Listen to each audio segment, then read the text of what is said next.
இப்போது மைக் கொடுத்தார்ல, அவர் தான் நிக்கில் முருகன். அவர் தான் பிஆர்ஓ. அவர் என்ன சொல்கிறாரோ அதான் நாங்கள் செய்யணும். இங்கே வந்து கை காட்டுங்கன்னா நாங்கள் கை காட்டணும், மைக் கொடுத்தா பேசணும். அப்புறம் இங்கே ஒரு லைட் ஒன்று போட்டார்ல, அவருக்கு ரொம்ப நன்றிப்பா. இவ்வளோ நேரம் ஃபேஸே தெரியாமல் ரொம்ப இருட்டாக இருந்துச்சு. இப்போ தான் சும்மா பல்லி மிட்டாய் செதற விட்டா மாதிரி கலர் கலராக இந்த சைடு. அதை பார்த்து நம்மளாம் சந்தோஷப்பட்டுக்கலாம். ஓகே, ரீசார்ஜ் அதுக்கு ஏற்ற மாதிரியே ஃபுல் சார்ஜில் இருக்கிறீங்க போல். அதில் நிறைய பேரை பார்த்தா தெரியுது ஃபுல் சார்ஜ் அப்படின்றது. இந்த சைடில் நிறைய சார்ஜ் ஆகிருக்கு. வெரி குட், ரொம்ப சந்தோஷமாக இருக்குது. என்னுடைய படத்தோடைய சாங்கை இங்கே உங்கள் முன்னாடி ரிலீஸ் பண்ணுறதில் இமான் சார் பார்த்தீங்கல்ல, செகண்ட் இயர் காலேஜ் ஸ்டூடெண்ட் மாதிரி வந்திருக்காரு. எனக்கு தெரிஞ்சு ஹரியர் எதனா எழுத போகிறாரான்னு தெரில. என்ன சார் M1 M2 என்ன ஹரியர் சார் இது? ஸோ அந்த லெவலில் வந்திருக்காங்க. அவர் தான் எப்படி மலையை ஹனுமன் தூக்கி பிடிக்கிற மாதிரி இந்த படத்தை இமான் தான் அப்படி தூக்கி பிடிச்சிருக்காரு. ஸோ சாங்லேருந்து ரீரெக்கார்டிங்லேருந்து எல்லாமே அவ்வளோ நல்லா பண்ணியிருக்காரு. ஸோ அவருக்கு என்னுடைய மனமார்ந்த நன்றி சார். அப்புறம் இந்த படத்தினுடைய ப்ரொடியூசர் அவர் இங்கே நம்ம அன்புச்செழியன் சார், கோபுரம் ஃபிலிம்ஸ். அவர் இங்கே இன்னும் வர முடியல, பட் அவருடைய டாக்டர் வந்திருக்காங்க, சுஷ்மிதா அன்புச்செழியன். ஸோ அவங்களுக்கு என்னுடைய மனமார்ந்த நன்றி. ஸோ ஒரு ப்ரொடியூசர் வந்து நல்ல படம் எடுத்துடலாம், நல்லா நடிச்சிடலாம், அதை கொண்டு போய் கரெக்டாக சேர்க்கறது ப்ரொடியூசரோட கையில் இருக்குது. ஃபஸ்ட்டு சாங்கே உங்கள் முன்னாடி இவ்வளோ பேர் முன்னாடி ஒரு காலேஜ் ஈவெண்ட்டில் பண்ணியிருக்காங்க. ஸோ சரியான ரூட்டில் அவங்க படத்தை திருப்பி ரீச் பண்ணுவாங்கன்றதுக்கு இதுவே ஒரு எக்ஸாம்பிள். ஸோ அவங்களுக்கு என்னுடைய மனமார்ந்த நன்றி. அண்டு டைரக்டர் காலேஜில் நீங்கள் அவர் ஃபஸ்ட்டு வந்து பேசுனதை பார்த்தீங்கன்னா மாக்காப்பாவை தாண்டி ஆங்கர் பண்ணுற மாதிரி பேசிகிட்டு இருந்தார். நானே பயந்துட்டேன் இது அப்படின்னு. அவர் வந்து இந்தியா பாகிஸ்தான் படம் பண்ணியிருக்காரு, அந்த படத்தினுடைய டைரக்டரு. ஆமாம் ஆமாம், இப்போ வந்து ரஷ்யா உக்ரைன் பண்ணலான்னு இருந்தார், அதுக்குள்ளே நாங்கள் கூட்டின்னு வந்துட்டோம். லவ் ஒரு காமெடி படம் பண்ணுங்க அப்படின்னு சொல்லிட்டு. அவருடைய பிரதர் ஓம் ரொம்ப நல்லா பண்ணியிருக்காரு கேமரா ஒர்க். அண்டு தம்பி ராமையா சார், நீங்கள் தூரத்தில் இருந்து பார்த்தீங்கன்னா உங்களுக்கு பிடிக்காத ப்ரொஃபஸர் மாதிரியே இருப்பார், கிட்ட வந்து பார்த்தீங்கன்னா உங்களுக்கு பிடிச்ச ப்ரொஃபஸர் மாதிரி இருப்பார். அந்த அளவுக்கு நவரசமும் கலந்த ஒரு அற்புதமான நடிகர். ஸோ அவர் என்னோட அண்ணன் தான் சொல்லணும். அவர் இந்த படத்தில் ரொம்ப சூப்பர் ரோல் பண்ணியிருக்காரு. இதுக்கப்புறம் தம்பி ராமையாலாம் இந்த படத்துக்கு அப்புறம் தமாஸ் ராமையான் தான் கூப்பிடுவாங்க, அந்த அளவுக்கு காமெடி பண்ணியிருக்காங்க. அதுக்கப்புறம் இந்த படத்தினுடைய ஹீரோயின் பயங்கரமான டான்ஸர். அவங்க எப்படியும் இந்த ஈவெண்ட் முடியறதுக்குள்ள ஒரு டான்ஸ் ஆடி காமிச்சிட்டு தான் போவாங்க. அதனால் உங்களுக்கு ஒரு ட்ரீட் இருக்குது, கவலைப்பட வேண்டாம். அப்புறம் லிரிக்கிஸ்ட் இந்த படத்தில் எழுதியிருக்காங்க. அப்புறம் இந்த ஈவெண்ட்டை பண்ணிகிட்ருக்கிற மாக்காப்பா, என்ன மாக்காப்பா மேக்கப்பா. ஸோ மாக்காப்பா பார்த்தீங்கன்னா விஜய் டிவியோட ஒரு மிஸ்கின், கண்ணாடி இல்லாமல் இருக்க மாட்டான் தம்பி, இப்போ தான் கண்ணாடி காட்டிட்டு இருக்கான்னு நினைக்கிறேன். ஸோ உங்கள் எல்லோரும் முன்னாடியும் இந்த சாங்கை ரிலீஸ் பண்ணுறதுல எனக்கு ரொம்ப சந்தோஷமாக இருக்குது. எல்லாருக்கும் ரொம்ப நன்றி. இந்த ஒரு அற்புதமான வாய்ப்பை ஏற்படுத்தி கொடுத்த காலேஜ் ப்ரொஃபஸர் ஈவெண்ட்ஸ் எல்லாருக்குமே என்னுடைய நன்றி. தேங்க்யூ. ராஜலக்ஷ்மி இன்ஜினியரிங் காலேஜோடைய மேனேஜ்மெண்ட் எல்லாருக்குமே என்னுடைய மனமார்ந்த நன்றி தெரிவிச்சுக்கிறேன். ஓகே, இப்போ வந்து நம்ம ஒரு ஜாலியாக ஒரு விஷயம் ஒன்று பண்ண போகிறோம். இவ்வளோ நேரம் நான் பேசுனது ஜாலியாக இல்லையா? ஒன்றும் ஜாலியாக ஒரு விஷயம் ஒன்று பண்ண போகிறோம்.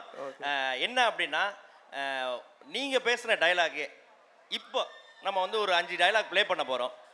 அதை வந்து பார்த்தீங்கன்னா நம்ம REC காலேஜ், நம்ம பசங்க பொண்ணுங்க இந்த இப்போ இருக்கிற சிச்சுவேஷனுக்கு அதை நீங்கள் மாற்றி பேச போகிறீங்க.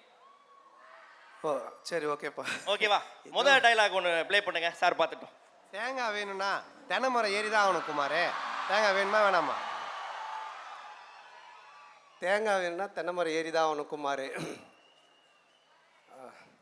இன்டர்னல் மார்க் வேணும்னா யூனிட் எக்ஸாம் எழுதிதான் ஆகணும் குமார், வேற ஒன்றும். இன்டர்னல் மார்க் வேணும்னா யூனிட் எக்ஸாம்னு ஒன்று இருக்குது, அது எழுதிதான் ஆகணுமா? ஒரு ப்ரொஃபஸர்கிட்ட தான் கேட்டேன். அது மாதிரி ஒரு எக்ஸாம் இருக்கிறதே இன்னைக்கு தான் தெரியுது எனக்கு. ஓகே, அடுத்த டைலாக் போடுங்கப்பா. முறை பொண்ணும் மொட்டை மாடியில் காய வச்ச வத்தலும் ஒன்று, எப்போ எவன் தூக்கிட்டு போவானே தெரியாது.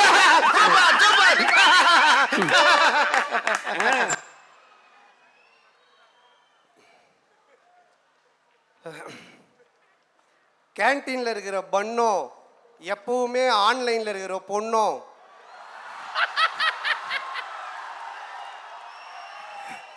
எப்போ எவன் ஹட்டு கேஃபேக்கு தூக்கின்னு போவானே தெரியாது.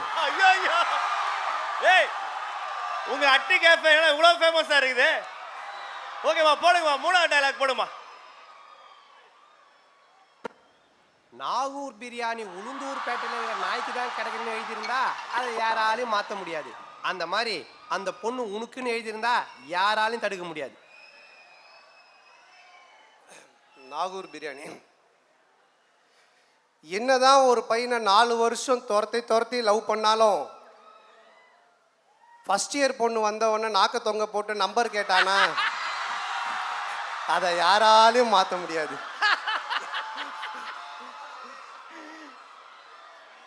ஓகே, 4வது. நண்பன்ல ஏதுமா நல்ல நண்பன் கெட்ட நண்பன்? நண்பன்னாலே நல்லவன் தான்.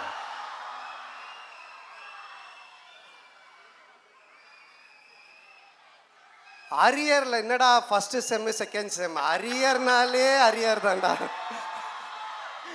Okay, the final one. ஊர்ல 10-15 ஃப்ரெண்டு வச்சிருக்கலாம், சந்தோஷமா இருக்கான். ஒரே ஒரு ஃப்ரெண்டை வச்சுக்கிட்டு நாப்படுற அவஸ்தை இது.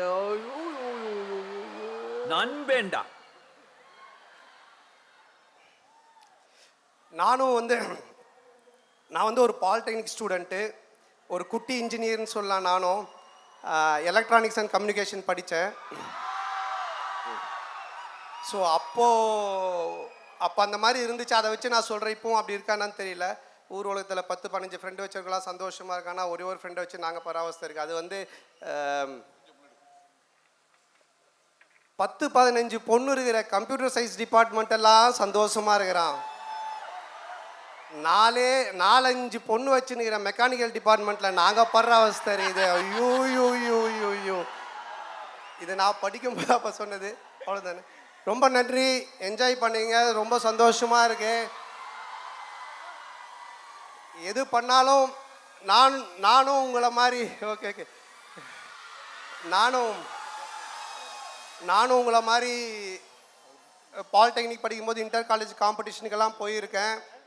நிறைய காம்படிஷனில் போய் வின் பண்ணியிருக்கேன். ஆனால் படிப்பில் நான் கொஞ்சம் சரியாக படிக்க மாட்டேன், ஃபெயில் ஆகிடுவேன். சொல்லப்போனால் நான் ஸ்கூல்லேயே ஃபெயில் ஆகி தான் படித்தேன். பட் இந்த மாதிரி அதுக்கு கை தட்டுறீங்க. ஸோ பட் ஆனால் இந்த மாதிரி கல்ச்சுரல்ஸில் வந்து கொஞ்சம் இன்ட்ரெஸ்ட் உண்டு. அதுதான் என்னை சினிமா கொண்டு வந்தது. அந்த மாதிரி இந்த ஸ்டேஜை நீங்கள் கரெக்டாக யூஸ் பண்ணிங்கன்னா உங்கள்லேயே நிறைய விஜய் சார், அடுத்த தளபதி, திரிஷா, நயன்தாரா அந்த மாதிரி வரலாம். ஸோ உங்கள் எல்லாரையும் சந்திச்சதில் அகைன் எனக்கு ரொம்ப சந்தோஷம். நன்றி, வணக்கம். மறக்காமல் படத்தை பாருங்கள், என்ஜாய் பண்ணுங்கள். Okay, thank you. தேங்க்ஸ். இந்த வீடியோ உங்களுக்கு பிடிச்சிருந்தா ப்ளீஸ் லைக் அண்ட் ஷேர் பண்ணுங்க. மறக்காம எங்க சேனலை சப்ஸ்கிரைபும் பண்ணுங்க.